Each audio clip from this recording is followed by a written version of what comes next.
Taktik-taktik tingkat mahir, bagaimana beralih dari sekadar bagus ke benar-benar dahsyat. Kita masuk ke bab 18, kebenaran tentang bakat, ketika gen penting dan kapan menjadi tidak penting.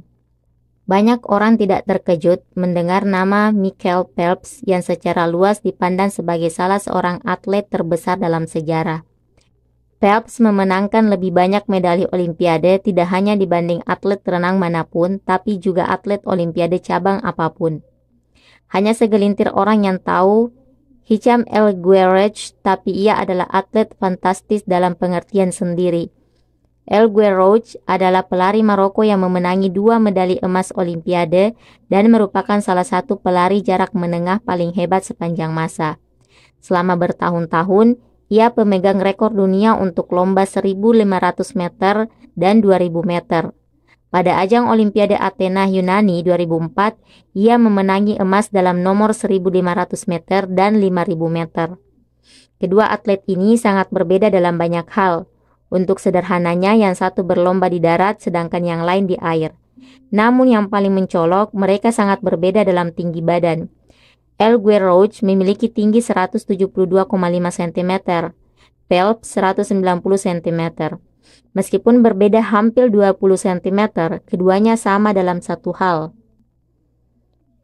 Michael Phelps dan Hicham El Guerrouj mempunyai jarak yang sama antara selangkangan sampai ujung kaki. Bagaimana mungkin? Phelps memiliki kaki yang relatif pendek untuk orang setinggi ia dan torso yang sangat panjang, yang sempurna untuk berenang. El Guerrouj memiliki kaki yang luar biasa panjang, tapi bagian atas tubuh yang terbilang pendek, kerangka yang ideal untuk lari jarak jauh. Sekarang, bayangkan seandainya 2 atlet kelas dunia ini bertukar cabang olahraga. Mengingat prestasi luar biasa mereka dalam olahraga, dapatkah Michael Phelps menjadi atlet pelari jarak jauh kelas Olimpiade dengan pelatihan yang memadai? Rasanya mustahil. Pada kondisinya yang paling bugar, Phelps memiliki berat 97 kg, 40% lebih berat daripada El Guerrouj yang bertanding dengan tubuh terbilang sangat ringan, 69 kg. Pelari yang bertubuh lebih tinggi umumnya bobotnya lebih berat dan setiap kilogram ekstra seperti kutukan untuk nomor lari jarak jauh. Dalam lomba kelas elit, Phelps akan gugur di babak awal penyisihan. Sama halnya El Guerrouj, mungkin pelari terbaik dalam sejarah, tapi ia pasti diragukan akan pernah menjuarai Olimpiade sebagai atlet renang. Sejak 1976, tinggi rata-rata peraih medali emas Olimpiade dalam lari 1.500 meter pria adalah 180 cm. Sebagai perbandingan, rata-rata tinggi peraih medali emas Olimpiade dalam renang gaya bebas 100 meter pria adalah 190 cm. Perenang cenderung tinggi dan memiliki punggung serta lengan panjang, yang ideal untuk menarik beban dalam air. El Guerrouj tidak akan pernah diunggulkan dan akan kalah selama sebelum bertanding. Rahasia memaksimalkan peluang sukses Anda adalah memilih bidang persaingan yang tepat. Seperti dalam olahraga dan bisnis, ini berlaku pula untuk perubahan perilaku. Kebiasaan lebih mudah diterapkan dan lebih memuaskan untuk dipertahankan bila selaras dengan kecenderungan dan kemampuan alami Anda. Seperti Michael Phelps di kolam renang dan Hicham El Guerrouj di lintasan lari, Anda ingin bertanding dalam bidang tempat peluang Anda layak diperhitungkan. Pengambilan strategi ini menuntut kita menerima kebenaran sederhana bahwa orang dilahirkan dengan kemampuan berbeda-beda. Sebagian orang tidak suka membahas fakta ini. Sepintas lalu, gen-gen Anda terkesan tidak dapat berubah dan apa enaknya bicara tentang hal yang ada di luar kendali Anda. Selain itu, frasa seperti determinis biologis terdengar seolah-olah individu tertentu ditakdirkan untuk sukses, sedangkan yang lain dikutuk untuk gagal. Namun inilah pandangan picik tentang pengaruh gen pada perilaku. Kekuatan genetika adalah juga kelemahan. Gen tidak dapat diubah dengan mudah, yang berarti gen memberikan keunggulan dahsyat dalam situasi tertentu, sekaligus menjadi penghalang serius dalam situasi yang tidak selaras. Jika Anda ingin menjadi bintang bola basket, memiliki tinggi 210 cm sangat menguntungkan. Namun, jika Anda ingin menjadi bintang senam, tinggi 210 cm merupakan penghalang besar. Lingkungan kita menentukan keselarasan gen-gen kita dan pemanfaatan bakat-bakat alam kita. Ketika lingkungan kita berubah, begitu pula kualitas-kualitas yang menentukan kesuksesan. Hal ini berlaku tidak hanya untuk karakteristik fisik, tapi juga untuk karakteristik mental. Saya orang yang cakap jika Anda bertanya kepada saya tentang kebiasaan dan perilaku manusia. Tidak demikian jika Anda bertanya kepada saya tentang merajut, populasi roket, atau akord gitar. Kompetensi sangat bergantung pada konteks. Orang yang berada di puncak suatu bidang persaingan tidak hanya sangat terlatih, tapi juga sangat sesuai untuk tugas itu. Jadi itulah sebabnya jika Anda ingin betul-betul hebat, memilih tempat yang tepat untuk berfokus adalah hal yang sangat penting. Pendek kata, gen tidak menentukan takdir Anda. Gen menentukan bidang tempat Anda memiliki kesempatan. Seperti kata dokter bernama Gabor Mate, gen bisa menentukan tapi gen tidak meramalkan. Bidang tempat Anda secara genetik diramalkan sukses adalah bidang tempat kebiasaan lebih mungkin memuaskan. Kuncinya adalah mengarahkan upaya Anda ke tempat-tempat yang selain menggairahkan juga sesuai dengan keahlian alami Anda, menyesuaikan ambisi dengan kemampuan. Pertanyaan yang jelas adalah bagaimana saya membayangkan di mana peluang sejalan dengan bakat saya, bagaimana saya mengenali kesempatan dan kebiasaan yang tepat bagi saya. Tempat pertama kita mencari jawaban adalah memahami kepribadian Anda. Cara kepribadian berpengaruh terhadap kebiasaan. Gen-gen Anda bekerja di bawah permukaan setiap kebiasaan. Sesungguhnya lah di bawah permukaan setiap perilaku. Gen terbukti berpengaruh terhadap segala sesuatu, dari jumlah jam Anda menonton televisi, sampai kemungkinan Anda menikah atau bercerai, atau kecenderungan Anda mengalami ketergantungan pada obat, alkohol, atau nikotin. Ada komponen genetik yang kuat tentang seberapa besar kepatuhan atau perlawanan Anda sewaktu berhadapan dengan otoritas, seberapa rentan atau kuat Anda menghadapi peristiwa-peristiwa yang memicu stres, seberapa proaktif atau reaktif kecenderungan Anda, dan seberapa asyik atau bosan Anda ketika sedang mendapatkan pengalaman sensoris seperti menonton konser. Sebagaimana kata Robert Cromin, pakar genetika perilaku di King's College London, justru sekaranglah kita harus berhenti menguji untuk melihat apakah bakat memiliki komponen genetik, karena sesungguhnya lah kita tidak dapat menemukan satupun yang tidak dipengaruhi oleh gen-gen kita. Sebagai gabungan, kumpulan bakat genetik Anda yang unik adalah menentukan kepribadian khusus Anda. Kepribadian Anda adalah seperangkat karakteristik yang konsisten dari situasi ke situasi. Analisis ilmiah paling terbukti tentang bakat kepribadian dikenal sebagai Big Five, yang diuraikan menjadi 5 spektrum perilaku. Pertama, keterbukaan pada pengalaman. Dari rasa ingin tahu dan infektif di ujung satu sampai hati-hati dan konsisten di ujung lain. 2. Kehati-hatian. Dari terorganisasi dan efisien sampai santai dan spontan. 3. Ekstroversi, dari senang bergaul dan bersemangat sampai senang menyendiri dan serius.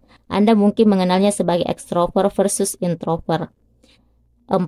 Kecocokan, dari ramah dan mudah berbelah rasa sampai sulit dan egois. 5. Neurotisisme, dari cemas dan peka sampai percaya diri, tenang dan mantap. Kelima karakteristik ini mempunyai dasar biologis. Ekstroversi misalnya dapat dilacak dari lahir. Ketika ilmuwan memainkan bunyi yang keras di bangsal bayi, ada bayi yang tertarik sementara ada pula yang merasa terganggu. Ketika peneliti memantau anak-anak ini sampai dewasa, mereka menemukan bahwa bayi-bayi yang tertarik pada bunyi keras lebih mungkin tumbuh menjadi sosok ekstrovert. Bayi-bayi yang terganggu lebih mungkin menjadi sosok introvert.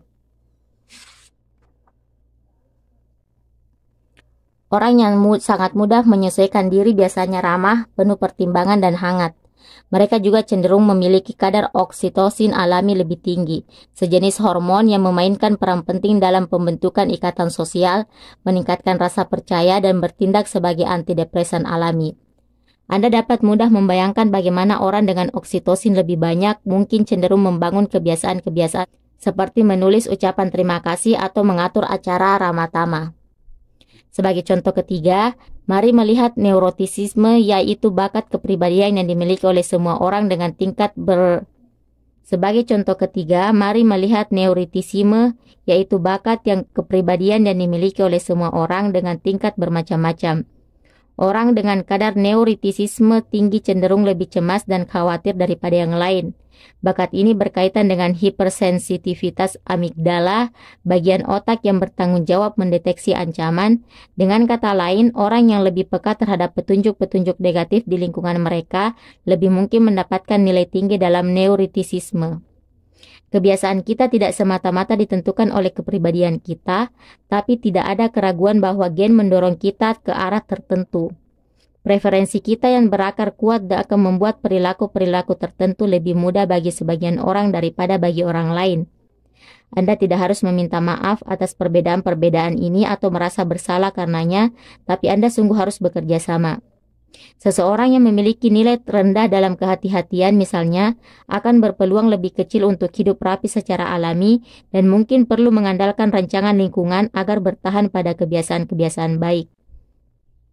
Sebagai pengingat bagi pembaca yang kurang dalam kehati-hatian, rancangan lingkungan adalah strategi yang kita bahas dalam bab 6 dan 12. Untuk mudahnya, Anda harus membangun kebiasaan-kebiasaan yang berpeluang bagi kepribadian Anda. Orang bisa mengalami cedera kalau berlatih seperti binaragawan, tapi kalau Anda lebih suka panjat tebing, atau bersepeda, atau berdayung, bentuklah kebiasaan latihan yang sesuai dengan minat Anda. Jika teman Anda mengikuti diet rendah karbo, tapi Anda mendapati bahwa yang berhasil bagi Anda adalah diet rendah lemak, ambil yang lebih sesuai bagi Anda. Jika Anda ingin membaca lebih banyak, jangan malu kalau Anda lebih suka membaca novel romantis daripada non-fiksi. Baca apapun yang membuat Anda merasa puas. Anda tidak harus membangun kebiasaan-kebiasaan yang disarankan orang lain. Pilihlah kebiasaan yang paling sesuai dengan Anda, bukan kebiasaan yang paling populer. Ada versi untuk setiap kebiasaan yang dapat mendatangkan kegembiraan dan kepuasan pada diri sendiri. Carilah kebiasaan harus dapat dinikmati supaya bertahan lama. Inilah gagasan pokok di balik hukum keempat. Menyesuaikan kebiasaan dengan kepribadian adalah awal yang baik, tapi ini bukan akhir kisah kita. Mari mengalihkan perhatian untuk menemukan dan merancang situasi-situasi yang menguntungkan Anda secara alami. Cara mencari arena tempat Anda berpeluang menang. Mendapatkan arena tempat Anda berpeluang menang sangatlah penting untuk mempertahankan motivasi dan membuat Anda merasa sukses. Menurut teori, Anda dapat menikmati hampir apapun. Dalam praktiknya, Anda lebih mungkin menikmati hal-hal yang memudahkan Anda. Orang yang berbakat dalam suatu bidang cenderung lebih kompeten dalam tugasnya dan karena itu dipuji karena hasilnya kerjanya lebih baik. Mereka tetap bersemangat karena kemajuan mereka nyata sementara banyak orang lain telah gagal. Dan karena mereka mendapatkan ganjaran berupa gaji lebih baik dan kesempatan lebih besar yang tidak hanya membuat mereka lebih bahagia tapi juga mendorong mereka untuk menghasilkan karya yang lebih bermutu. Ini lingkaran keberuntungan. Ambil kebiasaan yang tepat, maka kemajuan menjadi mudah. Ambil kebiasaan yang keliru, maka hidup menjadi sulit. Bagaimana Anda memilih kebiasaan yang tepat? Langkah pertama adalah sesuatu yang kita bahas dalam hukum ketiga menjadikannya mudah. Dalam banyak kasus, ketika orang mengambil kebiasaan yang salah, itu seketika berarti mereka mengambil kebiasaan yang terlalu sulit. Ketika kebiasaan itu mudah, Anda lebih mungkin meraih kesuksesan. Ketika sukses, Anda lebih mungkin merasa puas. Kendati demikian, ada yang perlu diwaspadai. Dalam jangka panjang, jika Anda terus maju dan mengalami peningkatan dalam bidang apapun, tantangan akan menjadi makin sulit. Pada suatu ketika, Anda perlu memastikan Anda bermain di arena yang sesuai dengan persenjataan Anda. Bagaimana cara membayangkannya? Pendekatan yang paling umum adalah trial and error. Tentu saja ada masalah dengan strategi ini. Hidup ini singkat. Anda tidak punya waktu untuk mencoba setiap karir, berpacaran dengan semua orang yang mungkin, atau memainkan semua alat musiknya. Untungnya, ada cara yang efektif untuk mengelola situasi sulit ini, dan cara itu dikenal sebagai explore atau exploit trade-off. Pada awal aktivitas baru harus ada masa eksplorasi. Dalam hubungan, ini disebut pacaran. Dalam perkuliahan, ini disebut pengetahuan umum dan keterampilan intelektual. Dalam bisnis, ini disebut split testing. Sasarannya adalah mencoba sejumlah kemungkinan, mencermati sebanyak mungkin gagasan, dan menebar jala selebar-lebarnya. Setelah babak eksplorasi awal ini, pindahkan fokus Anda ke solusi terbaik yang telah Anda temukan. Tapi sesekali tetaplah bereksperimen. Keseimbangan yang tepat bergantung pada apakah Anda sedang menang atau kalah. Bila sedang menang, Anda bereksploitasi dan terus bereksploitasi.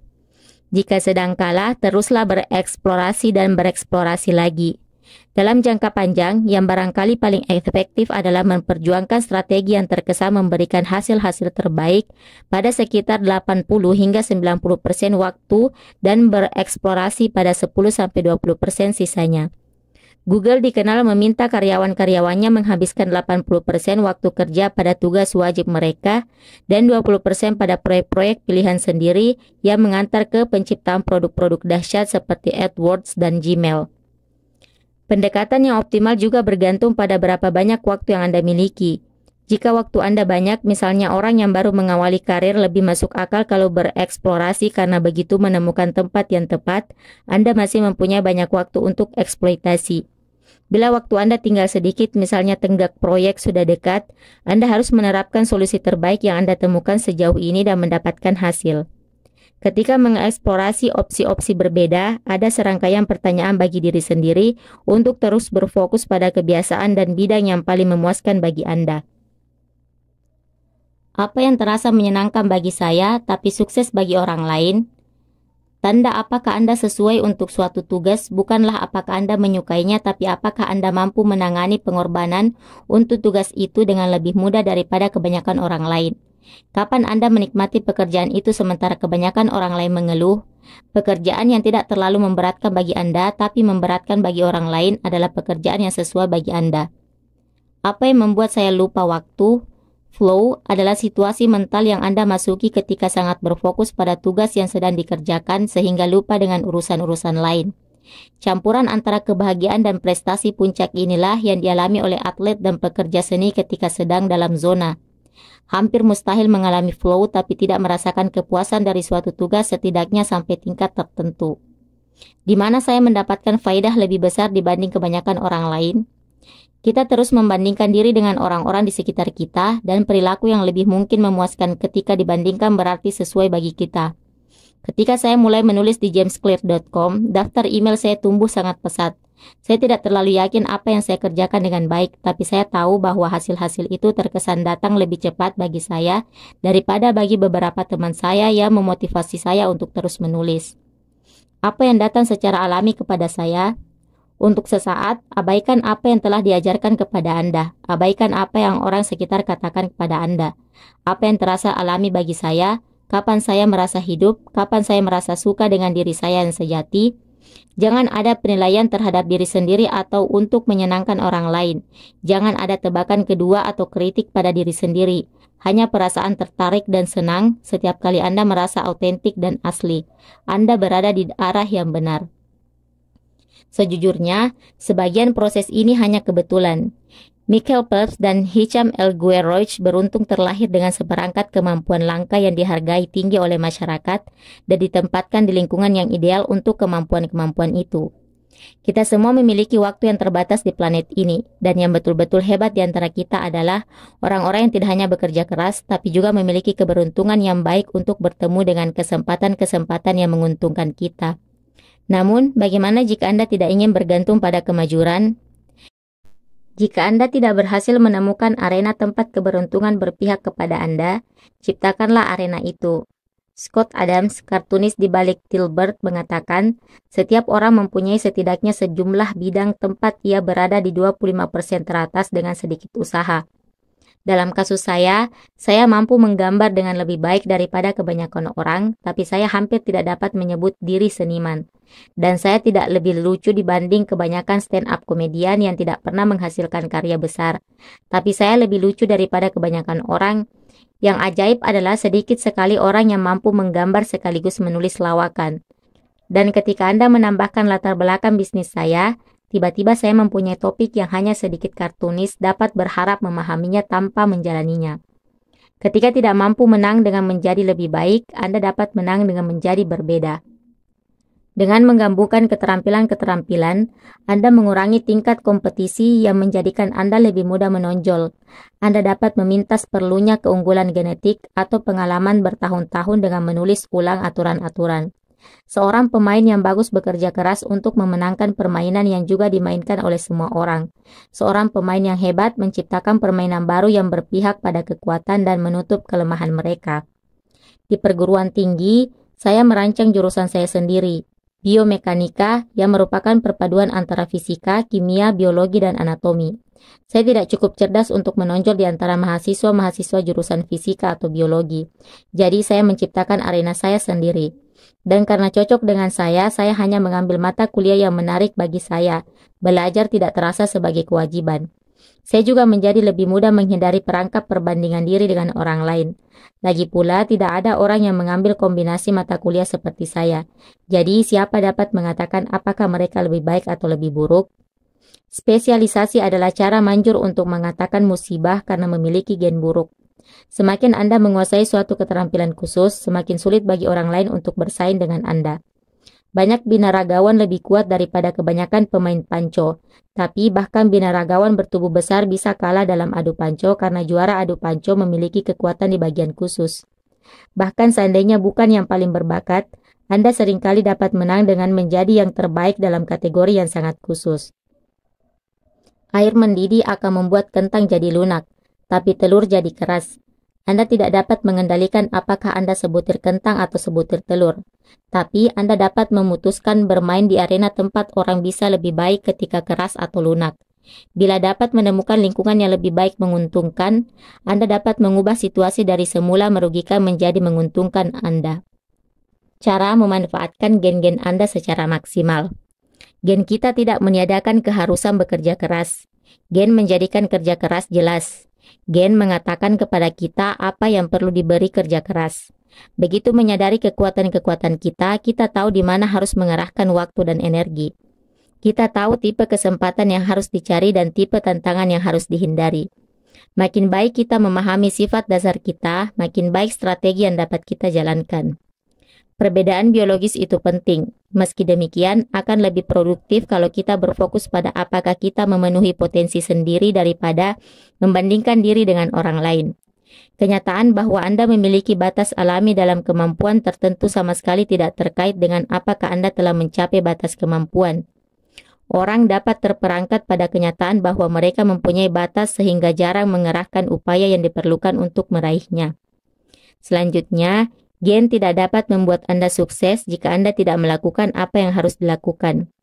Betul, tapi tidak mustahil atlet yang mengalami cedera memiliki gen lebih baik, tapi jika Anda tidak melakukan latihan yang cukup, tidak mungkin mengatakan bahwa Anda telah memaksimalkan faktor genetik. Sampai Anda bekerja keras seperti atlet yang Anda kagumi, jangan mengatakan bahwa kesuksesan mereka hanya kebetulan. Untuk ringkasnya, satu cara terbaik untuk memastikan kebiasaan-kebiasaan Anda tetap memuaskan dalam jangka panjang adalah memilih perilaku-perilaku yang selaras dengan kepribadian dan keterampilan Anda. Bekerja keraslah pada hal-hal yang ternyata mudah.